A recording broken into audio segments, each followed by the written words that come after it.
entre Robert Francis Prévost, lorsqu'elle était cardinale, et J.D. Vance, on a pu le dire, qui a eu des échanges de tweets en particulier sur cette question-là concernant la migration aux États-Unis, l'expulsion de clandestins américains ou de sans-papiers. Alors la question rebondit sous un autre aspect, mais on peut relier les deux sujets. C'est l'enquête menée par Terra Nova, qui est un club de réflexion marqué à gauche, et qui préconise d'accueillir des milliers de travailleurs immigrés par an, alors quelques 310 000 par an, pour que la France puisse maintenir, le but c'est de maintenir, pérenniser le modèle social sur les métiers en tension. Il y a quantité de métiers en tension dont la main-d'œuvre n'est pas honorée en quelque sorte, les aides à domicile par exemple, les ouvriers du BTP, les agents de propreté. Alors il ne s'agit pas de caricaturer et d'enfermer les gens dans des stéréotypes, d'autant que en fait il y a aussi des métiers en tension sur des professions exigeant une formation soutenue, ce qui est le cas des médecins. Et donc, que pensez-vous de cette préconisation du club de réflexion Terra Nova? Elisabeth Geffroy et Sophie Dravinel. Elisabeth.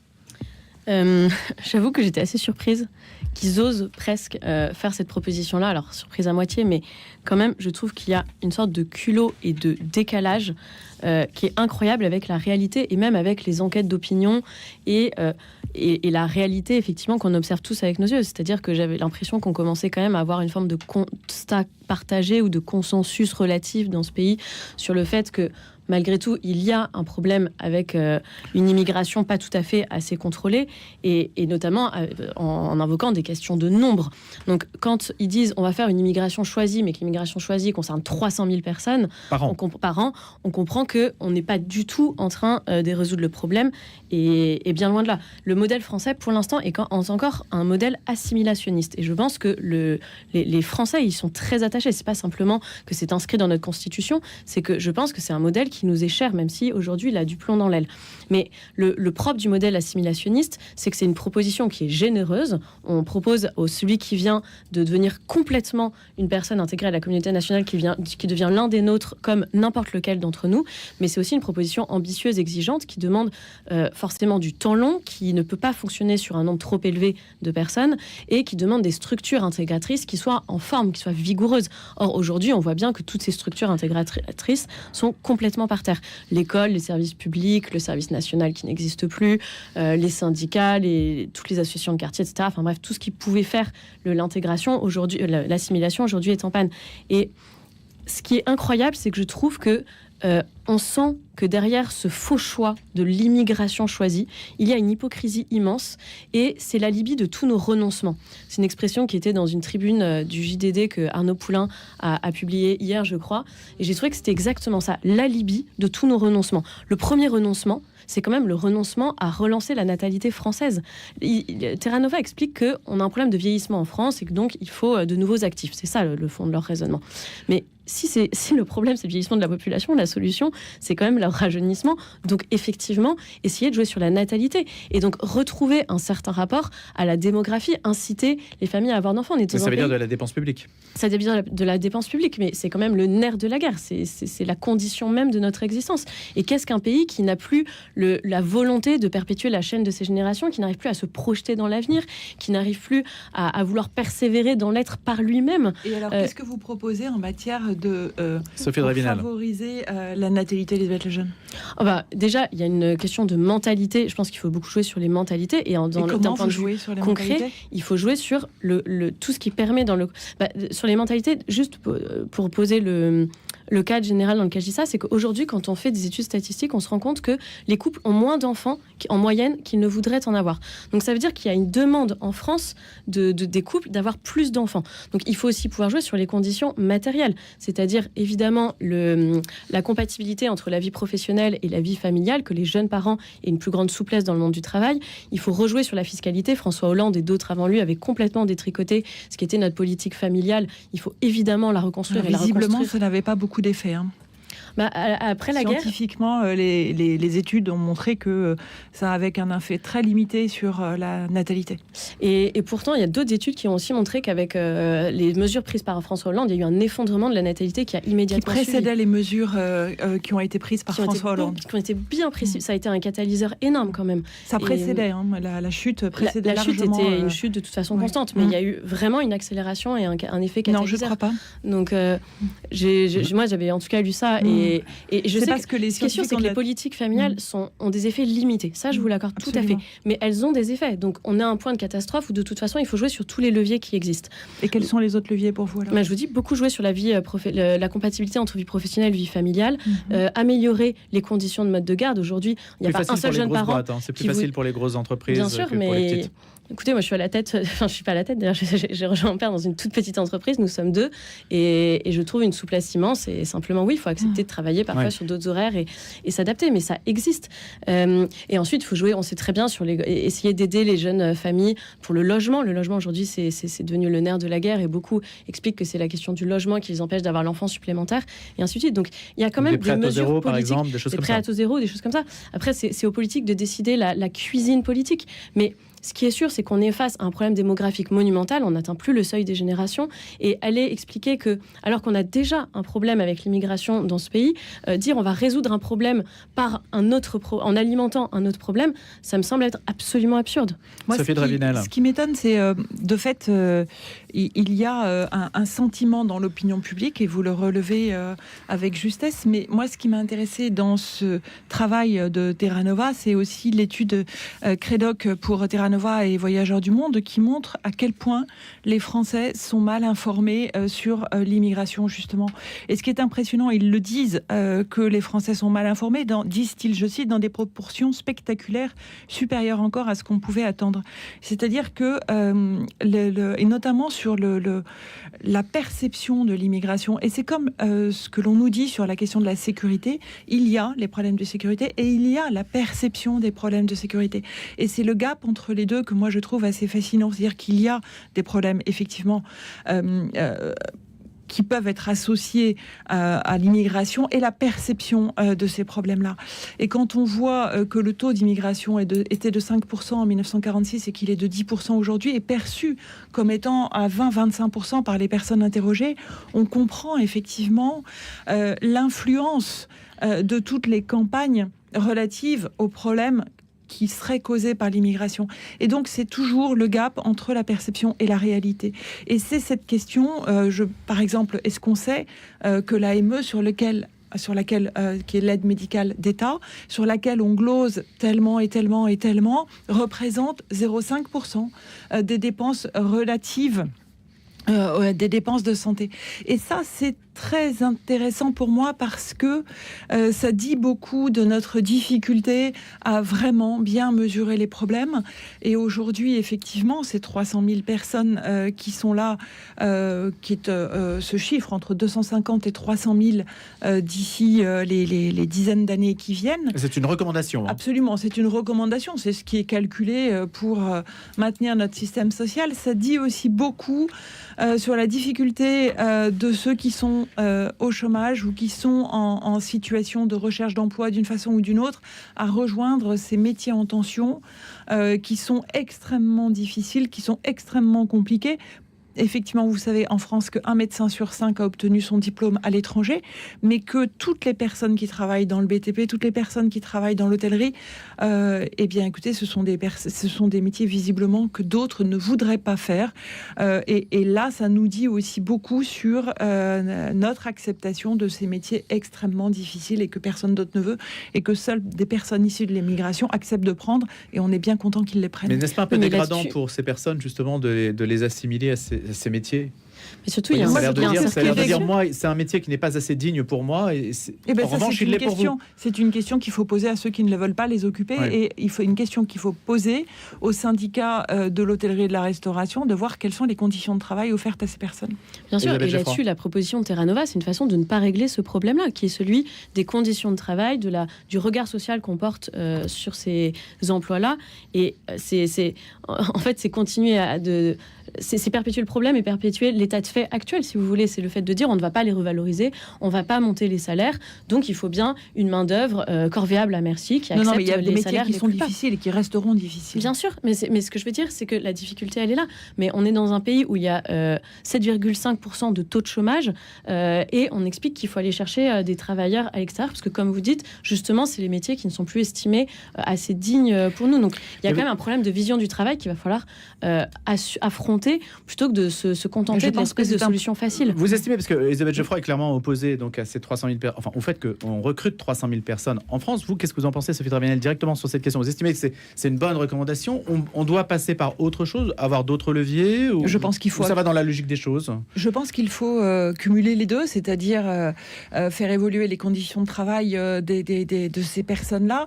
Et je pense qu'il y a une difficulté qui est celle, et on le sait très bien, de la mobilité des personnes qui sont en recherche d'emploi et de ce problème insoluble qui est de comment est-ce qu'on permet cette mobilité professionnelle, la reconversion professionnelle et l'accès. Voilà. Donc, je pense que tout le monde est face à un mur, que les Allemands le savent, que ça a été, que c'est quelque chose de relativement convenu chez eux, et que je pense que les Français ne se rendent pas compte que ces personnes-là, effectivement, on devra les accueillir et on devra les accueillir dans les meilleures conditions possibles pour elles et pour nous, si on veut effectivement perpétuer le système tel qu'il est, sinon il faudra le changer radicalement. En tout cas, le mérite, Elisabeth Geoffroy, dernière réflexion. Ce système, je trouvais intrinsèquement pervers parce que déjà, rien que si on considère les pays de départ d'immigration, on se voit toujours comme un pays d'arrivée, donc on ne voit que notre point de vue, mais on parlait des médecins, 40% des médecins qui sont diplômés dans l'Afrique subsaharienne exercent dans une autre partie du monde que cette Afrique subsaharienne. Donc en fait, on organise cette immigration choisie, c'est aussi un vol des cerveaux et de l'élite de ces pays. Donc il y a une forme de cruauté, de cynisme, d'égoïsme aussi à expliquer très froidement qu'il faut importer des médecins et une immigration choisie. Là-dessus, en fait, c'est un point de vue très européano-centré et très, très égoïste. Outre le fait que... Que peut dire le pape Léon XIV là-dessus, d'ailleurs, à votre avis? Une des choses qu'il peut rappeler, déjà, c'est qu'une personne n'est pas un atome transportable d'un bout à l'autre du monde. Ce n'est pas juste un agent économique, ce n'est pas juste des bras au service d'eux, c'est aussi une personne avec sa dignité, son enracinement, son histoire. Non, mais nous sommes complètement d'accord, il faut absolument permettre, et ça je pense que le pape Léon XIV il sera extrêmement favorable, le développement de ces pays qui ne peuvent pas permettre à ces personnes qui devraient et pourraient rester chez elles de le faire. Et donc évidemment on pense à l'immigration liée à l'eau, on pense à l'immigration liée aux conditions géopolitiques, aux conditions économiques de permanence de ces personnes chez elles, et que évidemment que ce pape aura sans doute à cœur de favoriser un plus grand accès au développement de ces pays-là. En tout cas, le mérite de cette enquête de Terra Nova, c'est de parler aussi de, évidemment, la dénatalité des pays européens, parce qu'à ma connaissance, ça n'a pas été un sujet tellement abordé par Emmanuel Macron. Oh si, alors là... Oui, la dernière fois, il y a 2 ans. Enfin, je veux dire, c'est lui qui avait lancé la guerre, je sais le réarmement démographique. Voilà, le réarmement mais on n'en a pas démographique. parlé tellement lors de sa dernière prestation télévisée qui a duré 3 heures. Non, mais bien sûr. Mais de façon générale, je trouve que ce sujet n'a pas la place qui lui revient dans le débat public. On parle vraiment de la survie élémentaire de ce pays. Nous, comme peuple, voulons-nous continuer à exister? Et on n'est pas simplement la France, c'est pas simplement un territoire administré et quelques frontières administratives. C'est un peuple, c'est un pays qui vit. Et est-ce qu'on vit encore assez pour vouloir se projeter dans le temps long et continuer cette chaîne de continuité des générations? Tout simplement. Objet politique destiné à abattre François Bayrou ou bien outil parlementaire au service des victimes? C'est la question de la commission d'enquête sur les violences dans les établissements scolaires qui a défendu son travail, qui a été salué par nombre de parlementaires du socle commun. François Bayrou a été auditionné par cette commission pendant 5 heures et demie même. C'était mercredi à l'Assemblée. Il a dénoncé avec violence la malhonnêteté de l'un de ses co-rapporteurs, Paul Vanier, de la France Insoumise. Alors cela nous ramène aux violences qui ont été soulignées dans l'établissement du Sud, en Béarn, Bétharram, dont les médias parlent beaucoup. Alors, est-ce que c'est une cabale contre François Bayrou? Politiquement parlant, est-ce qu'il est en quelque sorte menacé par cette histoire? Lui ne semble pas dire que c'est le cas. Mais qu'est-ce qu'on peut dire? Est-ce que c'est un procès à charge ou est-ce qu'on attend légitimement de lui qu'il apporte des explications qu'il peine à apporter? Sophie Dravinel. Si je peux me permettre, je pense que déjà, il y avait un très lourd problème à Bétharram et moi je suis heureuse qu'il soit soulevé. Donc ça c'est un premier point de regard sur les victimes. Moi je suis du Sud-Ouest, mon mari et moi, mon mari est de la vallée d'Ossau voisine, moi je suis par mes grands-parents de Dax, mon grand-père a été à Bétharram et mon grand-père a été victime, avait planté un couteau dans la main du frère de Bétarame qui semblait l'ennuyer, c'était avant la guerre, des vieilles histoires d'autrefois dont on tenait assez peu compte. N'empêche que la main avait été collée sur la table avec le couteau dessus. C'est-à-dire qu'il s'était défendu ? Ah ben il s'était défendu, et je pense qu'à l'époque c'était la jungle, et dans la jungle soit la jungle. Donc c'était ce premier regard sur les victimes que je pensais important à poser, avec cette satisfaction que le couvercle se lève là-bas comme ailleurs d'ailleurs. Après, sur la question de l'instrumentalisation et donc de la question politique, je laisse la main à Elisabeth. On va commencer sur ce terrain-là, parce que la question de la responsabilité de François Bayrou se pose. Oui, moi je suis pas sûre de vouloir me prononcer sur la responsabilité de François Bayrou, parce que la réalité c'est que j'en sais rien, et je suis pas sûre que beaucoup de monde le sache vraiment. En tout cas, ce qu'on lui reproche, c'est pas quelque chose de pénal, ce serait quelque chose de moral, savoir s'il a menti en disant être plus ou moins au courant. Sauf s'il a caché, effectivement. Sauf s'il a caché, mais typiquement, en tout cas, tant qu'il était ministre de l'Éducation nationale, ce qui lui a été remonté, c'était non pas des abus sexuels, donc ça remonte aux années 90, pas des abus sexuels en masse, mais une claque. C'est quand il faut quand même faire une distinction entre les faits. Lui, ce qui lui avait été signalé à ce moment-là, c'était une claque. Par ailleurs, de toute façon, je trouve que François Bayrou, d'abus sexuels aussi, visiblement. Mais à un moment, il était plus ministre, il était plus en charge, il était plus en responsabilité il pouvait politique. Toujours lever. Mais comme n'importe quel homme, n'importe quel parent d'élève, n'importe quel maire local, enfin bref. Mais et là-dessus, en plus, je ne détourne pas François Bayrou, je n'ai vraiment pas d'opinion très construite là-dessus, et j'attends de voir comment cette affaire-là évolue. En tout cas, il a lui-même dit que ce qu'il voyait de positif dans tout ce scandale un peu triste, c'était au moins de faire immerger, son expression, c'était ce continent immergé des violences faites aux enfants. Maintenant, ceci étant dit, la violence politique qui est faite de cette affaire, elle me semble évidente. Cette commission de l'Assemblée nationale qui a été montée à l'instigation de LFI, et de Violette Spilbook qui est à la majorité. Les autres groupes ont rejoint, mais c'est l'initiative, c'est la France tout à Insoumise. fait. Mais disons qu'il n'était pas seul. Mais il n'était pas seul, complètement. Mais en tout cas, cette commission se veut dans une recherche de la vérité. On va essayer de faire la vérité sur cette affaire de façon plus globale sur est-ce qu'il y a des violences systémiques, etc., et des manquements systémiques de l'État. Et là-dessus, moi, je ne peux pas m'empêcher de relever un grand paradoxe quand même, c'est que des personnes qui n'ont aucun rapport sain à la vérité nous expliquent qu'ils sont devenus les plus grands chercheurs de la vérité. En disant ça, je vise la France insoumise. Ce sont des révolutionnaires. Mélenchon, c'est un ancien trotskiste, il a bien éduqué ses troupes. Pour eux, les armes normales de la politique, c'est le mensonge, l'intimidation, la ruse, la dissimulation.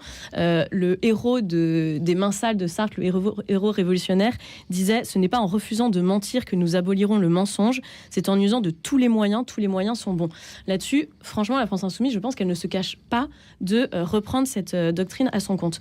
Donc, je trouve qu'il y a quelque chose d'un peu paradoxal à venir jouer les inquisiteurs moraux et les chercheurs de vérité quand soi-même, on n'est pas très propre là-dessus. Par ailleurs, on a plusieurs indices qui montrent qu'ils ne cherchent pas la vérité et qui sont simplement en train de suivre un agenda politique. Le premier, c'est que les victimes elles-mêmes se sont dit relativement contentes de François Bayrou. En tout cas, il a pris la peine de les rencontrer dès février. Et elles étaient très contentes, qu'il leur a dit qu'il leur donnerait des magistrats supplémentaires pour faire avancer l'affaire plus rapidement. Il a vraiment pris en compte ce qui s'était passé. Il reconnaît l'ampleur du drame, etc. Donc les associations de victimes sont en fait plutôt satisfaites, et elles le disent, du traitement par François Bayrou, et c'est la France insoumise qui vient en rajouter en expliquant que c'est lui le coupable, sachant que ce serait un coupable qui lui-même n'est absolument pas partie prenante de cette affaire. Ensuite, leur agenda politique, on le connaît, c'est de déstabiliser le gouvernement. Ils n'ont pas pu avoir sa peau par la censure, donc ils veulent l'avoir autrement. Et leur deuxième agenda, c'est de s'en prendre à l'école privée. On sait que le grand problème de l'école aujourd'hui en France, c'est l'école privée catholique d'il y a 30 ans, c'est pas l'état de notre école en général. Donc c'est un faux procès. C'est un faux procès. Et par ailleurs, pour finir sur cette hypocrisie de la France insoumise, Paul Vanier expliquait tout son argumentaire, c'est de dire il y a un continuum de la violence. On commence par une claque, on finit par un viol. Grosso modo, c'est ça son raisonnement. Et là-dessus, je trouve que c'est assez culotté, parce que la France insoumise... Sachant qu'il y a eu à Bétarame des agressions sexuelles caractérisées. Bien sûr. Et le fait est qu'il y a eu et des claques et des agressions sexuelles. Mais mon problème, c'est leur raisonnement. Cette espèce de continuum, c'est le fait de dire il y a des gradations sur une échelle de la violence.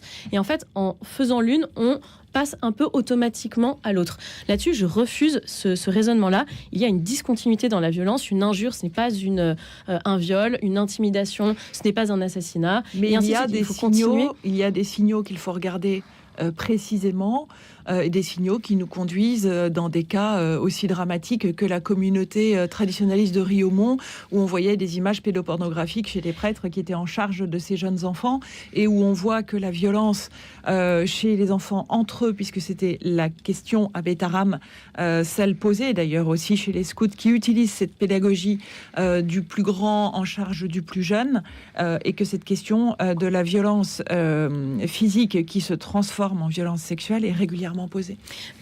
Vous la récusez, Elisabeth, alors non, que c'est pas que je la récuse, c'est que je comprends. euh, Non, je comprends cette idée-là. Simplement, je trouve que quand c'est la France Insoumise, qui est le parti qui fait de la mais mettons violence... à part la France Insoumise, parce que justement, vous l'avez dit, ce il y a sont eux peut-être les un agenda inquisiteurs et ce sont eux qui sont à la manœuvre dans toute cette histoire. On en parle autant parce que la France Insoumise le remet en permanence à l'ordre du jour. Donc eux qui font de la violence le principe de leur communication politique ordinaire. Ça, j'ai bien compris. Donc, là, ils ne peuvent pas... Si un continuum de la violence, ce que je veux dire, c'est que la France Insoumise, ça va être les premiers qui vont devoir être mis en procès. Et que c'est ils jouent à un jeu un petit peu dangereux. Évidemment, on peut pas se faire prendre en photo avec sous le pied la tête décapitée d'un ministre. On peut pas dire à ses adversaires politiques mangez-vous mort et ensuite expliquer qu'il y a un continuum de la violence et que si un continuum de la violence, il s'applique à tout le monde. La tête du ministre, c'était en référence au ballon de foot. Alors c'est un autre sujet, mais on a bien compris votre argumentation. La question, c'est face au problème de Bétarame, même si les victimes ont été entendues, c'est comment cette histoire-là aurait dû ou pu être traitée. Elle ne l'a pas été vraisemblablement. Et si on met à part le procès que veut faire LFI à l'école privée en général, est-ce qu'il y a des éléments tangibles qui amène à penser qu'il y a eu des défaillances considérables? Et comment expliquer ces défaillances? Alors moi, je rejoins Elisabeth Geffroy sur la question de l'instrumentalisation, parce que moi, elle me semble évidente dans ce dossier, à plusieurs titres, évidemment, contre l'école privée catholique, qui est aujourd'hui une des cibles. Et moi, je pense qu'il faut aller bien au-delà de LFI, parce que pour moi, la question des insoumis est relativement annexe dans ce dossier-là, qui est celle globalement des opposants à l'existence d'une école privée catholique et non l'école privée confessionnelle, d'autres confessions posant moins de questions parce que pourquoi sur la religion musulmane, parce qu'elle considère dans un regard sur la lutte des classes que ce sont des personnes opprimées, que donc ces personnes opprimées ont des droits que d'autres n'ont pas, concernant les écoles confessionnelles musulmanes. Mais ce que moi je pense, c'est qu'il y a deux sujets et qu'à Bétarame, le maire de Bétarame, qui était aussi un notable local dont j'ai oublié son nom et donc vous m'en excuserez, on le retrouvera sur internet facilement, ce maire de Bétarame qui est resté là pendant des années et des années et des années en sachant tout autant que François Bayrou les problèmes qu'il y avait et qui était lui-même notable au sens où il avait un job dans la société qui lui aurait permis d'intervenir parce qu'il était lui-même acteur au sein de l'éducation nationale comme inspecteur. Et donc, pourquoi est-ce que cette personne-là n'est pas mise en cause? Je l'ignore. Je pense qu'effectivement, François Bayrou est visé, et non pas le gouvernement dans son ensemble, mais François Bayrou précisément. Et pourquoi aussi? Parce qu'il y a une concomitance avec évidemment le sujet, et je vous offre une transition idéale, qui est celui de la fin de vie. François Bayrou étant celui qui avait émis le souhait de séparer les textes en deux et notamment de distinguer effectivement la question de l'accompagnement des personnes en fin de vie et du suicide assisté. Donc il y a une vengeance politique. Mais il y a une volonté de le faire taire sur ces sujets-là, moi je pense très évidente, sachant que François Bayrou a été extrêmement engagé dans ces questions-là, en soutien à la loi Leonetti, à tout ce qui a été mis en place pour soutenir les personnes en fin de vie. Et donc dans les soins palliatifs, et que cette question des soins palliatifs, face à lui, il a tous ceux dans les mutuelles et ailleurs qui, pour des regards idéologiques, portant des regards idéologiques et des regards économiques sur ces sujets-là, veulent faire cesser et permettre le suicide assisté, l'euthanasie, et ça, on est en plein dans ce dossier-là. Et Elisabeth Geffroy, c'est votre analyse aussi? Oui, en tout cas, juste pour revenir un peu en sur arrière. un dossier, parce qu'en fait, ce que l'on cherche, c'est à lui faire payer un soutien à des textes, Oui, en particulier à la dissociation des deux textes, euthanasie Oui, et soins je pense que palliatifs. certains, de toute façon, veulent la déstabilisation en général, quel que soit le dossier, quel que soit le dossier du moment. Mais ce qui est sûr, c'est que certains à gauche lui en veulent beaucoup de ses positions sur le dossier de l'euthanasie.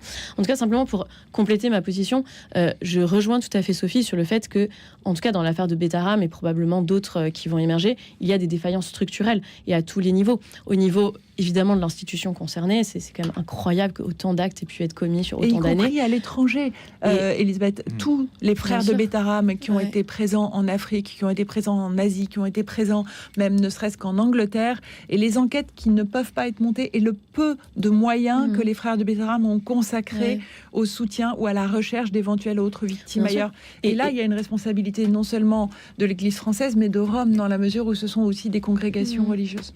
Et aussi une responsabilité structurelle de l'institution. Il y a quand même eu des inspections académiques, alors pas suffisamment par rapport à l'ampleur du problème. Et quand on lit a posteriori les rapports de l'inspecteur, on se demande franchement s'il cherchait la vérité et s'il a creusé, s'il a été au fond de ce problème-là. Là aussi, il y a quand même un décalage énorme entre l'ampleur des actes dont on parle, ce qui avait l'air d'être une forme de notoriété publique dans ces lieux-là, et la façon dont les institutions ont réagi. Et là-dessus, même l'éducation nationale, c'est incompréhensible au fond la façon dont cela a été traité. Et Elisabeth Guigou était aussi en charge à l'époque. Tout à fait. Merci beaucoup à toutes les deux d'avoir expliqué les choses le plus clairement possible. Elisabeth Geffroy et Sophie Dravinel. Elisabeth Geffroy qui représente l'ANEF. Elle est rédactrice en chef de ce mensuel, et Sophie Dravinel, chroniqueur à Public Sénat. Je vous remercie, je vous dis à bientôt pour un prochain débat du jour. Et bonjour Melchior Gormand. Bonjour Louis, bonjour à toutes et à tous. Et dans un instant, dans Je pense donc j'agis, on vous en parle depuis ce matin sur RCF et Radio Notre-Dame. On va parler de Thérèse de Lisieux pour un bel anniversaire, les 100 ans de sa canonisation. On va revenir un peu sur sa vie, son parcours, son œuvre et surtout l'influence qu'elle a encore, Thérèse de Lisieux. À Lisieux, bien sûr, mais aussi partout en France et dans le monde. On va en parler avec Bénédicte Buisson, journaliste à RCF en Normandie, qui va m'accompagner pendant 2 heures ce matin. Et puis, bien sûr, nos invités. Et puis, vos appels, vos réactions au 04 72 38 20 23 dans le groupe Facebook Je pense donc j'agis ou par mail à direct@rcf.fr. À tout de suite.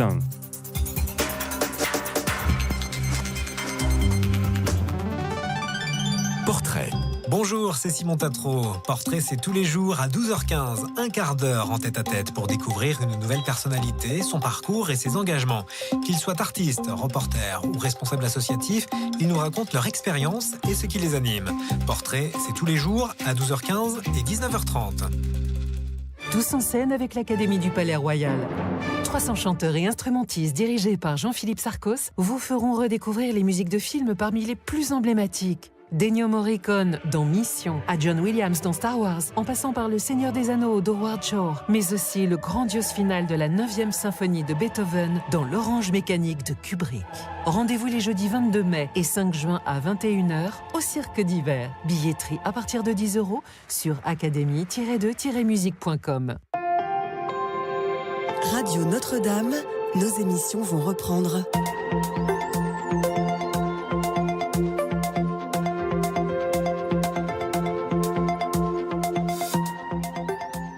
Sur RCF et Radio Notre-Dame, le retour de l'info, c'est avec Cécile Mérieux. Bonjour Cécile. Bonjour Melchior, bonjour à tous. Négociations entre la Russie et l'Ukraine à Istanbul. Les États-Unis entament des rencontres séparées finalement, avec Ukrainiens et Turcs d'une part et avec les Russes d'autre part. Le secrétaire d'État américain Marco Rubio sur place a déclaré ne pas nourrir de grandes attentes concernant la réunion. Il reconnaît que la représentation russe n'est pas au niveau espéré, composée de diplomates de second rang. Volodymyr Zelensky, lui, accuse Moscou de ne pas prendre au sérieux ses pourparlers. À ce sujet, se tient aujourd'hui un sommet de la communauté politique européenne en Albanie. Il réunit les dirigeants de 47 pays de l'Union européenne et de sa périphérie. La France porte plainte contre l'Iran devant la Cour internationale de justice, annonce du ministre des Affaires étrangères Jean-Noël Barrot, pour violation de son obligation de donner droit à la protection consulaire. Les Français, Cécile Collère et Jacques Paris, sont otages en Iran depuis 3 ans.